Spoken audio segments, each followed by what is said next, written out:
말씀은 주일 설교 본문과 동일하기도 합니다. 주일에 더 자세하게 말씀드리겠는데 오늘 제목은 탐심에 관한 것입니다. 한 사람이 이제 예수님께 찾아와서 자신과 형의 그 유산 문제를 이야기하고 또 상속을 형이 많이 차지하니까 또 형의 말을 안 들으니까 자신의 말을 안 들으니까 예수님께 부탁을 해서 예수님이 그 형에게 명령을 해서 유산을 자신과 나누게 해달라고 그렇게 부탁을 합니다. 근데 예수님은 상당히 매정하게 말씀을 하십니다. 이 사람아, 이렇게 말하는데요, 그 사람에게 자신이 재판장이나 물건 나누는 그런 존재가 아니며 그렇게 말하는 의도가 너의 탐심이 가득하기 때문이라고 오늘 충고를 하고 그 탐심을 버리라고 오늘 말을 합니다. 이어서 생명이 넉넉한 소유에 있지 않다는 것을 비유로 말씀하시는데 그 유명한 어리석은 부자 이야기입니다. 한 부자가 이제 소출이 많이 나와서 감당이 안 되니까 자기의 창고를 헐고 더 크게 짓고 또 거기에 모든 것을 쌓아두고 이제 몇 해 동안은 넉넉하니 편히 쉬고 즐기려고 했습니다. 하지만 하나님께서 어리석은 자라고 말씀하면서 오늘 밤 그 영혼을 도로 찾아가면 그 많은 재산이 누구의 것이 되겠느냐고 묻습니다. 이 말은 무엇입니까? 자신만을 위해서 재물을 쌓아두고 하나님 나라와 하나님에 대해서는 부요하지 못하다. 그래서 어리석다고 말하는 이 비참한 말로 어리석은 부자의 말로를 본받지 말고 이렇게 살지 말라는 것을 이야기로 이야기하는 것이죠. 오늘 첫 번째로 우리에게 주시는 도전과 교훈은 이겁니다. 자기의 욕심을 채우려고 예수님을 이용하는 자는 옳지 못하다는 것입니다. 예수님에게 한 사람이 찾아와서 부탁하기를 자기 형에게 명하여 유산을 자신과 나누게 해달라고 청탁을 하였습니다. 예수님은 이 사람을 나무라면서 누가 자신을 이 소소한 일의 재판관으로 세웠으며 물건을 나누는 자로 세웠느냐 이렇게 질책하셨습니다. 그럼 이 말이 틀렸는가? 아닙니다. 예수 그리스도는 우리의 재판관이신 줄로 믿습니다. 맞아요. 재판관 맞으십니다. 그러나 앞에서 말한 대로 우리가 감춰진 것이 어제 묵상했죠. 다 드러나게 될 것이다. 이렇게 얘기를 했는데 하나님께서는 그 사람의 숨은 동기까지 다 알고 계시다는 뜻이죠. 그래서 예수님은 이렇게 말하는 이 사람의 깊은 동기와 숨은 의도를 간파하고 계셨어요. 어떤 동기로 나왔을까요? 예수님께 왜 부탁을 하는 것입니까? 자신의 힘대로 안 되니까, 형이 내 말을 안 들으니까 난 더 갖고 싶은데, 그래서 자기 말은 어차피 안 들을 거니까 예수님의 말이라면, 예수님의 권위라면 형이 들을 것이다. 그러니 예수님의 권위를 이용해서 자신의 욕망을, 탐욕을 채우려는 것입니다. 그 의도가 예수님께 모르겠어요? 예수님께 간파가 안 당하겠습니까? 다시 말해서 자기의 욕심을 채우기 위해서 지금 예수님을 이용하려는 것이죠. 예수님은 그럴 뿐이 아니십니다. 많은 사람들이 이런 식으로 예수님, 이런 의도로, 이런 목적을 가지고 예수님께 접근을 합니다. 그리고 예수님을 믿으려고 합니다. 이렇게 하면은 자신의 욕망이 더 극대화되고 더 채워질 수 있을 것이라고 생각을 합니다. 그런데 자신의 기대와는 달리 자기의 욕망이 채워지지 않으면 과감하게 다 버리고 급실망하고 또 예수 그리스도를 비난하며 떠나가는 것이, 그것이 대부분의 사람들의 형태이고 모습입니다. 우리도 그럴 가능성이 큽니다. 우리는 예수님을 어떤 의도로 예수님을 믿는지 전에도 한번 여쭤보고 물었는데, 예수 그리스도는 우리의 이용의 대상이 아니고 우리의 탐심을 채우는 수단이 아닐 줄로 믿습니다. 그분은 우리의 주님이시고 우리의 찬양과 우리와의 경배와 우리의 영광을 받으시기에 합당하신 분인 줄로 믿습니다. 그분은 우리의 재판관 되시고 우리의 왕 되시는 분이시고 우리를 구원해 주시고 그래서 영원토록 감사하며 그분께 영광을 돌려야 될 분인 줄로 압니다. 제발 부탁인데 주님을, 교회를, 성도들을 자신의 삶의 수단으로, 삶의 목적으로, 삶의 이용물로, 자기의 탐심, 이익을 위한 수단으로 삼지 않기를 간절히 바랍니다. 그래서는 안 될 것입니다. 목회적으로 다른 때는 모르는데 이 부분이 발견되거나 감지가 되면 저는 단호하게 대처하는 것이 하나 있는데, 성도들을 이용의 대상으로 여긴다는 것이 감지가 될 때, 예를 들면 가장 큰 전에 교회에 그런 일이 있었는데, 다단계를 이용해서 성도들 이용하는 거 발견되면 그건 즉시 출교입니다. 과감하게 교회에서 쫓습니다. 교회 나오지 못하도록 조치를 합니다. 교회에서 이자놀이를 하는 것이 발견됐다라고 하는 것도 역시 출교 대상입니다. 교인들을 그렇지는 않지만 자기의 사업의 목적으로 사용한다든지 이런 것도 권고를 하고 듣지 않은 것도 역시 출교 대상입니다. 이것은 무엇입니까? 절대로 교인과 성도와 주님을 자기의 삶의 이용물로 대상으로 삼아서는 안 될 것입니다. 그래서 오늘 예수님은 단호하게 말씀하시는 것이, 이 사람아, 내가 당신의 이용물로 이용당할 사람인가? 넌 나를 잘못 봐도 한참 잘못 봤다는 뜻이에요. 그 속내, 그 시커먼 속내가 모를 줄 알았는가? 라고 예수님이 지금 나무라고 있는 것입니다. 사랑하는 여러분, 우리도 어떤 태도로 하나님을 섬기고 예수님을 접근해야 될지 자기의 심중의 깊은 동기를 살펴야 할 것이고, 그것이 정확하지 않고 그것이 나도 이런 면이 있다면 신앙생활 하면 할수록 주님을 믿고 교회를 다니고 신앙생활하는 것이 실망스럽고, 자기 욕구가 만족이 안 되기 때문에 불만이 나오고 불평이 나오고, 채워지지 않기 때문에 짜증이 나고, 이런 식으로 흘러갈 가능성이 굉장히 큽니다. 정말 조심해야 될 것이고, 주님을 순수한 마음으로, 주님께 감사한 마음으로, 주님을 진심으로 사랑하는 마음으로 그분을 섬기고 사랑하고 그리고 경배해야 될 줄로 믿습니다. 두 번째는 무엇입니까? 사람의 생명이 넉넉한 소유에 있지 않습니다. 예수님은 유산 청탁을 한 사람에게 탐심을 간파를 하고 그 사람에게 충고하려는 마음으로 비유를 들어서 이야기를 하는데, 그 핵심은 사람의 생명이 소유의 넉넉함에 있지 않다라는 것을 깨닫게 하려는 의도로 어리석은 부자 이야기를 꺼냅니다. 이건 비유입니다. 한 부자, 이미 부자죠, 이 사람은. 한 부자가 있어. 이미 이 사람은 부자라는 것을 알 수 있어요. 자기 밭에 소출이 풍성했습니다. 굉장히 넉넉했죠. 그러자 마음속에 뭐라고 했냐면, 창고가 부족하니, 이걸 감당이 안 되니. 옛날에는 우리처럼 통장에 무엇이 들어오고 그다음에 무슨 빌딩을 사고 토지를 사고 이런 것이 아니어라. 옛날의 부자는 뭐였습니까? 우리도 한 100년 전에 뭐였죠? 만석군이 천석군이 하는 것처럼 땅이 많아서 뭐 몇마지기에서 이렇게 벼가 많이 나오고 쌀이 많이 나오고 뭐 이런 거 공수를 해서 하고 이런 것이었어요. 소가 많아가지고 소도 많이 팔고 여러 마리 있고 뭐 이게 부자의 개념이었습니다. 그 당시에도 여러 밭에서 많이 소출, 이게 부자죠. 이미 부자인데 또 부자가 된 거죠. 더 많아진 거죠.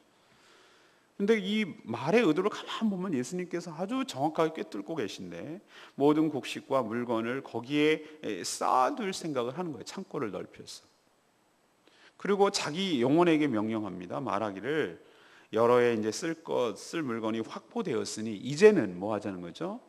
편히 쉬고 먹고 자고 이렇게 인생을 인조이하자, 즐기자라고 외칩니다.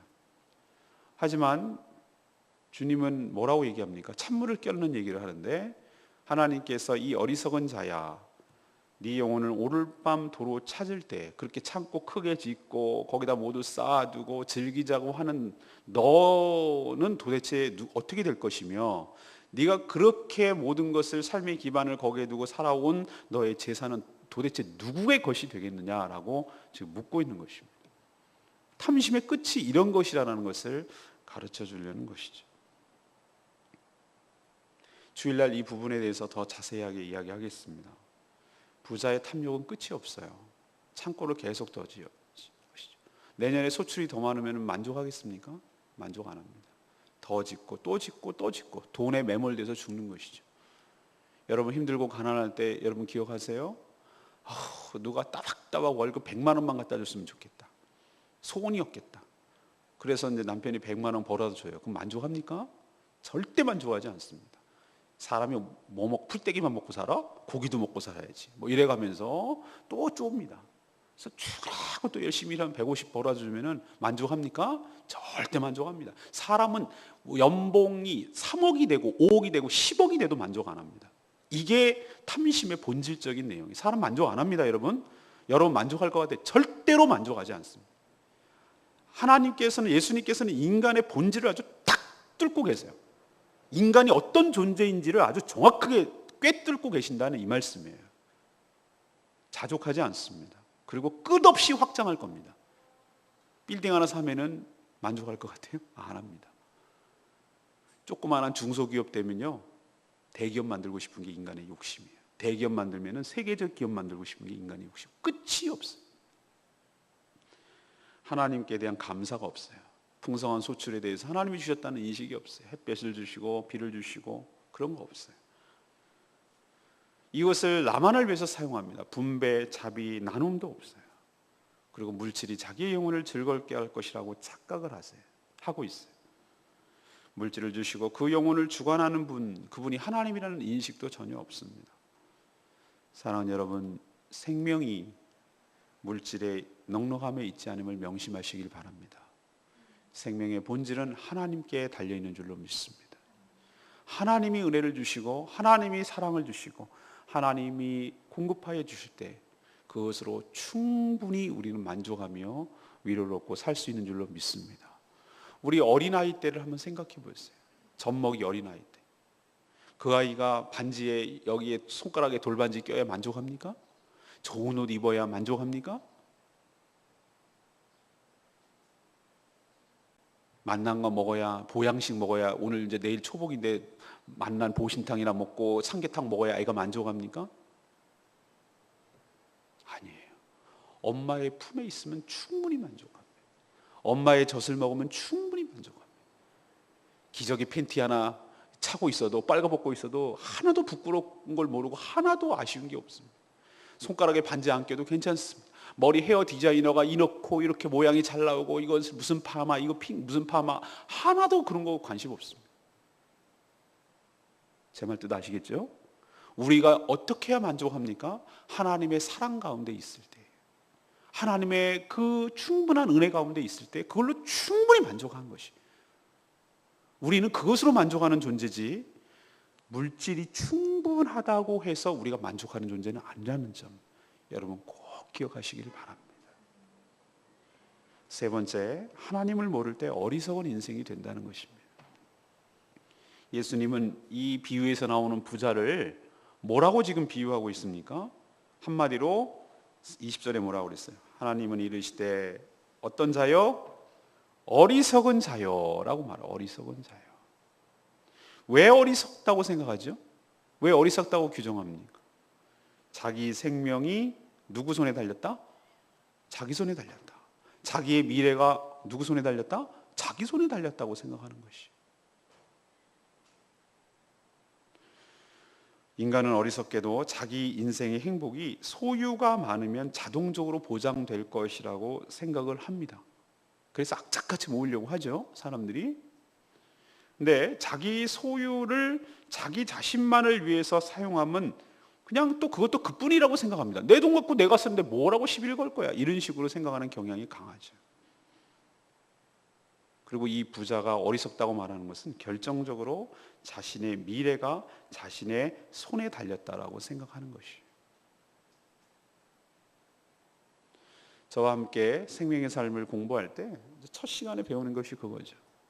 둘째 시간에 물론 배우겠습니다. 죄가 무엇입니까? 죄에 대해서 다시 한번 언급을 합니다만, 우리는 죄를 자꾸 윤리적이고 도덕적인 어떤 행위에서 찾으려고 합니다. 사기치고 도둑질하고 강도질하고 강간하고 뭐 이런 행위적인, 예 맞습니다. 그 죄가 아니라는 것이에요. 저는 굳이 구별하자면 그건 죄의 현상이에요. 그런 죄의 현상이 나타나도 죄의 뿌리를 찾고 들어가면, 근본적으로 해치고 들어가면은 여러 가지 죄의 현상이 있는데 딱 공통점이 하나가 있어요. 자기가 하나님처럼 살려고 하는 것이 죄예요. 그런 마음 상태로 살아가는 모든 것들이 죄를 양산하고 독소를 뿜어내는 것이. 이 어리석은 부자의 가장 큰 문제는 무엇인 줄 아세요? 참고 짓는 거? No. 자기 인생이 자기에게 손에 달렸다고 생각하고 자기가 하나님처럼 살려고 했던 것이. 하나님은 따로 계신데 착각하는 거예요. 이것이 저는 죄의 근본이라고 생각합니다. 사랑하는 여러분, 우리의 생명도, 우리의 모든 소유도, 우리의 모든 미래도, 우리의 모든 행복도 결코 우리 소관이 아닌 줄로 믿습니다. 오직 하나님께 달려있는 줄로 믿습니다. 이 사실을 깨닫지 못하기 때문에 예수님은 어리석은 자야라고 말하는 것입니다. 그러니 우리가 가지고 있는 것 내 것 아니고요, 하나님이 은혜로 주신 줄로 믿습니다. 여러분이 지금 갖고 있는 것, 갖고 있으니까 자꾸 소유만 생각하는데 그게 아니에요. 여러분에게 주신 생명, 여러분에게 주신 건강, 여러분에게 주신 재능, 여러분에게 주신 지식, 생각, 특기, 재주, 그리고 건강한 육체. 하여튼 여러분이 지금 현재 지금 누리고 있고 가지고 있고 있는 모든 것, 그 전부는 하나님께서 여러분에게 은혜로 부어주신 줄로 믿습니다. 그러니 여러분께 오리지널 여러분께 아니라고요. 여러분 건 없다고요. 원천적인 여러분 건 없어요. 냉정하게 얘기하면. 여러분이 태어날 때 공수고 공수래 얘기하잖아요. 빈손으로 왔으면 빈손으로 가는 거예요. 내가 태어날 때부터 나는 아무것도 가진 것이 없어요. 이 생명조차도 하나님께서 은혜로 주신 것이에요. 그렇다면 이건 내 것 아닌데 왜 내 것처럼 구냐고요. 왜 내 것처럼 그렇게 살려고 하냐 이 말이죠. 여러분이라면 이 부자라면 어떻게 하겠습니까? 만약에 반대로 살아야 되겠죠? 그럼 여러분은 어떻게 살겠습니까? 소출이 많습니다. 그러면 제일 먼저 어떻게 되겠습니까? 여러분 뭐 어떻게 행동하시겠어요? 이게 어리석다고 했으니 그럼 어리석은 것에 반대 지혜롭게 사는 게 뭐겠습니까? 저는 먼저 이런 상황이라면은 이 소출을 주신 하나님께 깊은 감사를 드리겠습니다. 감사의 제사를 드리겠습니다. 그리고 하나님께 정직하게 10분의 1, 11조를 하나님께 드리겠습니다. 그리고 동시에 하나님이 이 놀라운 은혜를 베풀어 주신 하나님께 감사의 의무를 드리겠습니다. 저 같으면. 그리고 이미 창고도 많고 이미 소유이 넉넉하기 때문에 이런 일들을 함께 농사를 짓고 함께 고생한 농부들에게 배분하겠습니다. 함께 이 일들을 동참한 사람들에게 배분하겠습니다. 저 같으면. 그리고 내 주변에 있는 사람들을 돌아보겠습니다. 여전히 어렵고 힘든 사람들에게, 정말로 먹고 살기가 힘든 사람들에게 그것을 다 나눠주고 이 풍성한 수출의 의미를 함께 기쁨을 나눌 수 있도록 잔치를 베풀고 이 기쁨을 함께 나누기를 원하는 마음으로 초청해서 함께 즐기고 또 무엇 하겠냐면 그것을 나누겠습니다. 그냥 선물로 주는 것이 아니라 근본적으로 이 사람들도 농토가 있어서 살아갈 수 있도록 기반을 마련해 주겠습니다. 근본적인 해결을 해주기 위해서. 그리고 자기가 있는 것으로 감사하며 만족하고 언제든지 나는 이 모든 것을 내려놓고 하나님이 불러가시면 나는 떠날 수밖에 없는 인생임을 늘 자각하고 내 소유의 애착과 탐욕을 부리지 아니하고 그것을 나누고 베풀며 하나님의 영광을 위해서, 하나님의 뜻을 위해서 그것을 기꺼이 쓰고 그렇게 살고 싶습니다. 진심으로. 그런데 말이죠, 없는 사람들은 이런 마음을 가져요. 근데 진짜로 있는 사람들이 이렇게 안 산다는 데가 문제가 있어요. 진짜로 있는 사람들은 진짜 지독해. 그래서 부자가 되는지 모르겠어요. 근데 여러분 너무 부러워하거나 너무 그러지 마세요. 돈에 치여서 그렇게 죽을 인생이에요. 돈에 올무가 칵 잡혀가지고 돈에 콱 껴가지고 돈에 눈이 이렇게 뿅뿅뿅 해가지고 이렇게 달러 표시된 거죠. 눈이 돈처럼 돼가지고 그러고 살다가 돈에 씌여가지고 돈에 파묻혀서 돈 때문에 돌다가 돈 때문에 걱정하다가 돈 때문에 근심하다가 돈에 파묻혀서 죽을 인생이에요. 그러니 너무 부러워하지 마세요. 그 사람의 인생은 그게 끝이, 그게 전부예요. 그러나 우리는 그런 존재가 아니라는 걸 알잖아요. 하나님 우리 주신 것, 우리 형편대로 하나님의 뜻에 부합하도록 살 때 하나님께서 영혼을 보장하고 영생을 보장하고 이 땅과는 비교도 안 될 정도로 하나님의 상속을, 유산을 우리에게 주실 줄로 믿습니다. 이게 진짜라고요. 우리는 그걸 믿는 것이기 때문에 그것을 부러워할 이유도, 그것을 그렇게 추구할 그런 삶을 흉내낼 이유도 하나도 없는 것이죠. 사랑하는 여러분, 어리석게 살지 않기를 바랍니다. 지혜롭게 사는 인생 되기를 간절히 바랍니다. 이게 잘 사는 것이. 여러분이 가진 모든 것 자신만을 위해 쓰지 마시고 주님이 원하시는 일을 위해서 사십시오. 그리고 주님께서 행하시는 모든 일을 인정하며 인생을 맡기고 사십시오.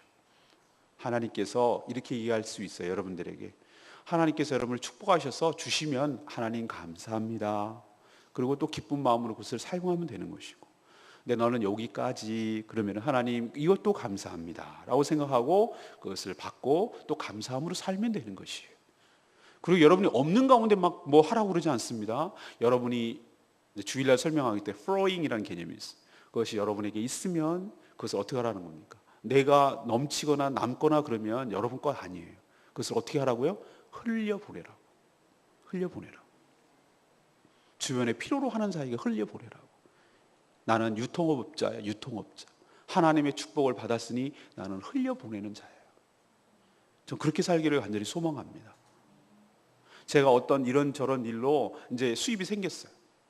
뭐 신학교 강의도 하고 뭐 여러 가지 어떤 설교도 하면은 사례비도 좀 줍니다. 뭐 교통비도 주고 뭐 누가 또 후원해 주기도 하고 그렇게 생겨요. 그러면 저는 이것을 어떻게 생각하냐면은 아내는 당신 그거 갖고 뭐해? 막 이렇게 관심 있게 보지만 저는 어떻게 하냐면 그걸 흘려보내는 데 써요. 흘려보냅니다. 이것을 필요로 하는 자들에게 이것을 보냅니다.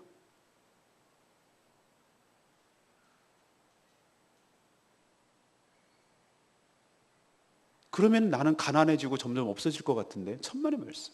하나님께서는 계속해서 공급하여 주시는 줄로 믿습니다. 이 비결을 어떻게 설명할 거냐고요. 흘려보낼 때 원칙이 있어요. 정말로 그것이 그 사람에게 유익이 되는가? 그 사람에게 도움이 되는가? 우리 둘과의 사랑과 관계가 더 깊어지는가? 이 일을 통해서 하나님께 영광이 돌아가는가?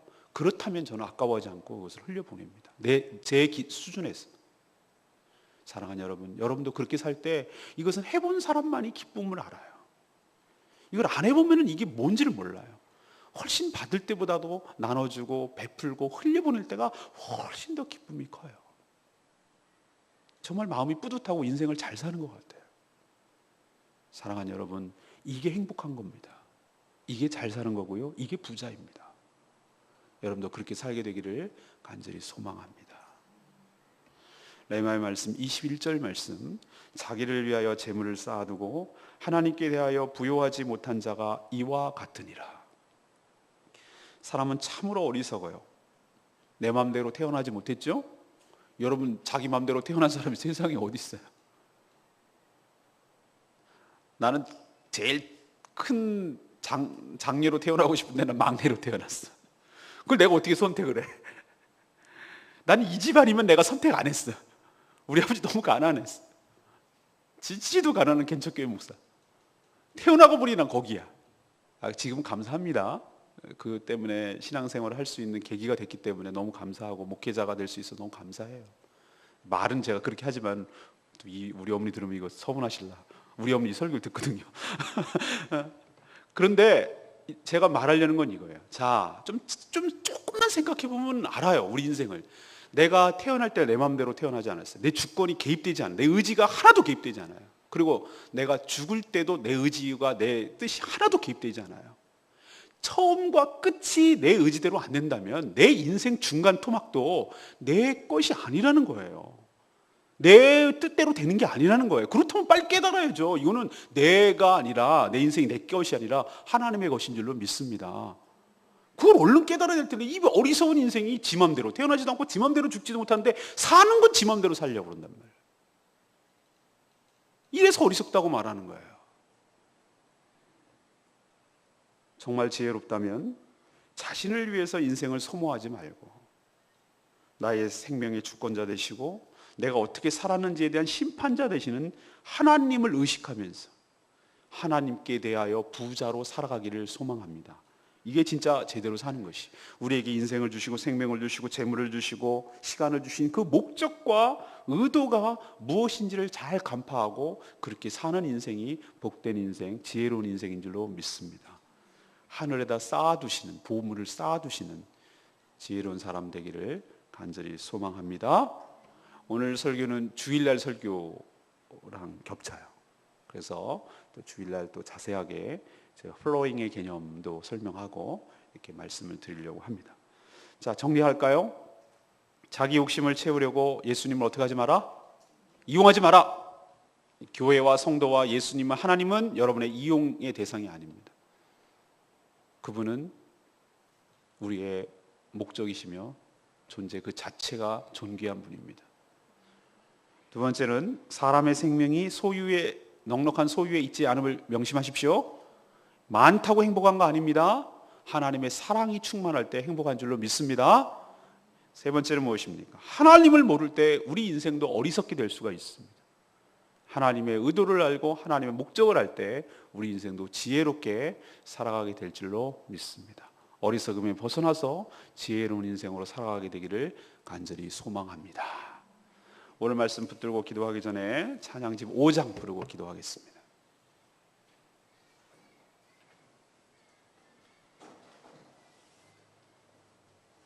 나의 만족과 유익을 위해 가지려 했던 세상 일들, 예, 그렇습니다.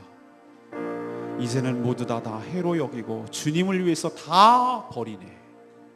내 안에 가장 귀한 것 주님을 알미라.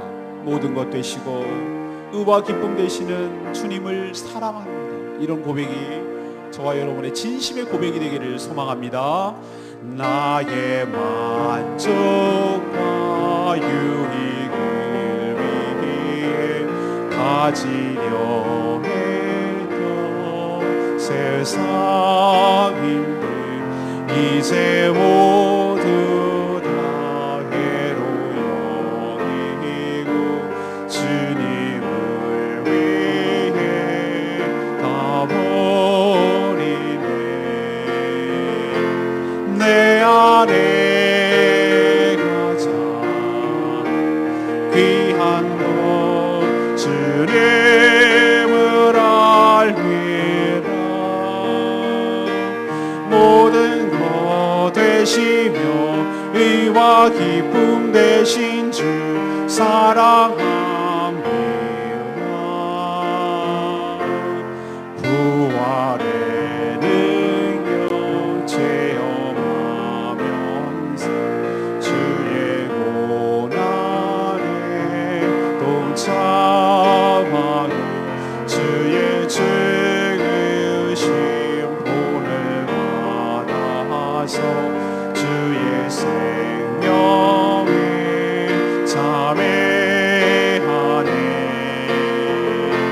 내 안에 가장 귀한 것 주님을 알미라.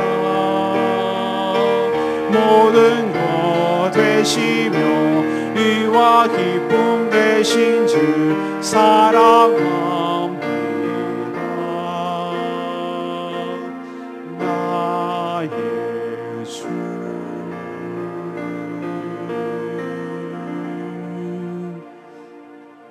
여러분, 이제 어떻게 사시겠습니까? 나의 만족과 유익을 위해서 그것이 전부인 줄 알고 살았던 것, 이제 말씀을 보니 그것이 얼마나 나의 삶을 갉아먹고 내 신앙을 갉아먹고 내 믿음을 갉아먹는 것인지, 오히려 해로운 것인지 깨달았습니다. 하나님, 이제 그렇게 살아가는 삶의 태도를 다 버리겠습니다. 그리고 이제는 주님을 위해 다 버리고 내 삶에, 내 생에 가장 귀한 것이 주님을 알아가는 것이며 하나님의 사랑임을 깨닫고 주님을 위해서 그 사랑을 얻기 위해 그 은혜를 사모하는 마음으로 그렇게 살기를 소망합니다. 이것이 제대로 사는 것이며 이것이 진짜 행복한 삶임을 이제 분명히 알겠습니다. 하나님, 제 삶의 태도를 근본적으로 바꾸게 하여 주시옵시오. 제가 물질을 어떻게 사용해야 될지 하나님 분명히 깨닫게 하여 주시옵시오. 나에게 주신 모든 것을 이제 주님을 위해서 살아가는 정말 행복하고 부자로 살아가는 복된 인생 되도록 하나님 축복하여 주시옵소서. 다 같이 주여 외치며 나가며 간절히 기도하기를 원합니다. 주여 아버지, 하나님 그렇습니다. 자기 욕심, 자기 탐심을 채우려고 예수님께 찾아온 이 자에게 예수님께서는 단호하게 말씀하시며 그런 것을 나누는 재판관이 아님을 이야기하시고 탐심을 버리라고 하셨던 것처럼 하나님, 우리도 예수님을 무엇 때문에 찾는지, 왜 주님을 찾는지, 왜 간구하고 기도하는지 우리의 동기와 우리의 목적을 살피게 하여 주시옵소서. 예수님과 교회와 성도를 자기의 탐심을 채우기 위한 수단으로 여기지 않게 하여 주시옵소서. 사람의 생명이 넉넉한 소유에 있지 않음을 분명히 깨닫게 하여 주시옵소서. 주님 하나님 은혜를 더하여 주시옵소서. 이 어리석은 인생을 우리가 보고 반면교사로 삼게 하여 주시옵소서. 이 탐욕의 끝이 없는 이 사람, 감사도 없고 분배와 자비도 없고 나눔도 없고 물질이 자신의 영혼을 즐겁게 할 것이라고 착각하며 물질에 의존하고 살아가는 이 불쌍한 영혼처럼 되지 않게 하여 주시옵소서. 생명은 물질이 아니라 하나님께 달려있음을 공급하고 하나님께서 우리의 생명의 주인 되시며 생명의 공급자 되심을 깨닫게 하여 주시옵소서. 미래가 자신의 손에 달려있다고 생각하는 이 어리석음에서 벗어나게 하여 주시옵시고 여전히 자기가 하나님처럼 살아가려고 하는 이 악한 의도를 벗어나게 하여 주시옵시고 우리의 가진 모든 재산과 생명과 시간과 재능과 힘과 능력이 자신의 것이 아니라 자신만을 위해서 쓸 것이 아니라 주님이 원하시는 일을 위하여 살아가며 쓸 수 있도록, 주님이 기뻐하시는 일을 위해서 살아갈 수 있도록, 주님이 인정하시고 주님이 기뻐하시는 일을 할 수 있도록 사용하게 하여 주시옵소서. 하나님께 대하여 부요한 자 되기를 원합니다. 주님, 저희의 삶을 주관하시고 은혜로 채워주시옵소서. 내 안에 귀한 것 주님을 알미라. 모든 것 되시며 의와 기쁨 되신 주 사랑합니다.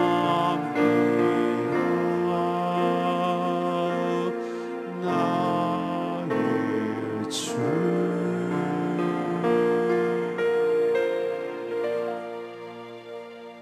하나님, 저희도 우리 욕심 채우려고 주님을, 교회를, 성도를 이용하는 일이 없게 하여 주시옵소서. 주님은 결코 그럴 대상이 아님을 깨닫게 하여 주시옵소서. 사람의 생명이 소유의 넉넉함에 있지 않음을 명심하게 하시고 물질이 우리의 미래를, 우리의 생명을, 우리의 행복을, 우리의 관계를, 우리의 영생을 보장해 주지 않음을 깨닫게 하여 주시옵소서. 그러니 저에게 주신 모든 것을 가지고 하나님이 기뻐하시는 일에 사용하고 의미 있게 살게 하여 주시옵소서. 이 썩어질 땅이 아니라 영원한 하늘의 보화를 쌓고 사는 지혜로운 청지기로 살게 하여 주시옵소서. 하나님을 모르고 영생을 모르고 우리에게 주신 인생의 목적도 모르는 것이 얼마나 어리석은 일인지 깨닫게 하여 주시옵시고 이 어리석은 부자가 아니라 그 반대로 살아 지혜롭게 사는 복된 인생 다 되게 하여 주시옵소서. 오늘도 마땅히 해야 될 일을 행하며 살기를 원합니다. 오늘 주신 말씀대로 내가 이 말씀을 붙들고 어떻게 삶에 적용하며 실천할지 고민하며 듣는 것으로 그치지 않게 하여 주시고 이것이 나의 것으로 바뀌어지게 하시고 내 삶의 지침이 되게 하시고 내 삶의 실천이 되게 하시고 내 삶을 바꾸는데 생명의 양식이 되게 하여 주시옵소서. 이로부터는 재물을 어떻게 해야 될지, 인생을 어떻게 살아야 될지 말씀에 부합하며 말씀대로 살아가는 복된 인생 다 되게 하여 주시옵소서. 연약한 성도도 하나님 붙들어 주시고 간구하는 기도 주님께서 들어주시고 중보가 기도가 필요한 자들에게 우리의 간절한 중보 기도를 통해서 하나님 역사해 주시고 응답하여 주시옵시고 육체적으로 연약한 성도들에게 하나님 해결하여 주시고 또 간절히 직장과 일터에 문제가 있다면 하나님이 해결하여 주시고 우리가 생각하는 것보다 더 넘치는 축복으로 역사하여 주시옵시고 또 주의 은혜와 복음이 필요한 자들에게 하나님 그 마음문을 열펴 주시옵시고 마음이 괴롭고 힘든 자들에게 하나님의 마음의 평강을 허락하여 주시옵소서. 물질이 필요한 자들에게 하나님 필요한 물질을 허락하여 주시옵소서.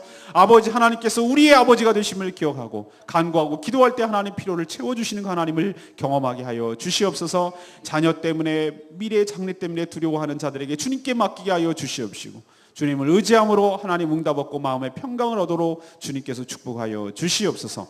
주님께 모든 것 맡기옵고 예수 그리스도의 이름으로 기도합니다. 아멘.